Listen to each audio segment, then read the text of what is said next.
Autre puissance émergente, l'Inde. L'Inde qui est en train de conquérir la capitale mondiale d'un marché en pleine expansion, celui du diamant. Cette capitale se trouve en Europe depuis 500 ans, elle est bien connue. Et il s'agit de la ville d'Anvers, en Belgique. Plus de 50 milliards d'euros sont en jeu chaque année.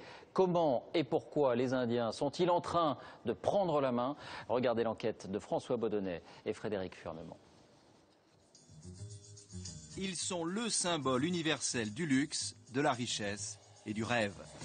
Les diamants, ces pierres éternelles dont les reflets nous fascinent, viennent presque tous d'ici, 2 rues piétonnes du centre d'Anvers. Contrôlée depuis plus de 200 ans par la communauté juive orthodoxe, la capitale mondiale du diamant est aujourd'hui le théâtre d'une guerre sans merci avec des Indiens venus de Bombay ou Delhi. Une révolution donc, même si derrière ces murs reste l'essentiel, la discrétion. D'ordinaire, aucune équipe de télévision n'est autorisée à filmer les transactions. L'homme à la veste vient vendre des pierres brutes, un sachet de diamants russes. À 400 $, tu peux l'avoir, hein? Je pense que c'est un peu cher. 380, je vous offre. On va voir, hein? Le prix est celui pour 1 carat, soit 1/5 de gramme. Quoi, 3,85 alors? Après un coup de téléphone à leur propriétaire, les diamants russes vont changer de main. C'est Mazal, hein? It's okay? Yeah, Mazal. C'est Mazal. Mazal, c'est un mot hébreu qui veut dire chance. Hein? Avec le mot Mazal, nous concluons une affaire. Chez les diamantaires, la parole est d'or. Voilà, Michel. Aucun contrat ne sera donc signé. Et pourtant, les sommes sont énormes. Ça fait un peu plus de 133 000 $. Dans ce Wall Street ultra sécurisé, 200 millions de dollars de diamants transitent chaque jour, souvent dans de simples mallettes en cuir, attachées à la ceinture de celui qui les porte.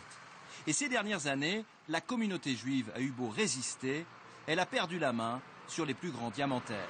Dorénavant, près de 80% du commerce ici à Anvers est contrôlé par des Indiens adeptes de l'une des plus vieilles religions du monde, le jaïnisme.